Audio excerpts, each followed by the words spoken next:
Hello guys, welcome to my new vlog. आणि guys आता आम्ही आज गेलो होतो फोटोशूटसाठी. तुम्ही बघू शकता मी किती सजलेली वगैरे आहे. तर तुम्हाला मी मिताली आणि गुंजली पण दाखवते. ही बघा गुंजली आणि ही आमची मिताली. हिच्या गळ्यातलं जे मंगळसूत्र होतं ते आता मी घातलं म्हणून तिचा गळा मोकळा वाटतो. सो गाईज आम्ही कोळी लुकवर केलेला आहे फोटोशूट आणि आम्ही वरळीला आलो होतो. आता तसं आम्ही निघालो आहे, संध्याकाळ झाली आहे पण तरीही उजेड दिसतोय. सो गाईज तुम्ही इकडे बघू शकता. हे बघा आणि बघा मिताली डोकवत होती.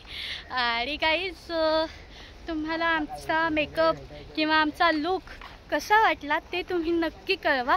आणि आम्हाला लाईक करा, कमेंट करा आणि व्हिडिओला शेअर करा आणि चॅनलला सबस्क्राईब करा आणि बेल आयकॉनवर क्लिक करायला अजिबात विसरू नका. So guys bye. व्हिडिओ हा शेअर करा.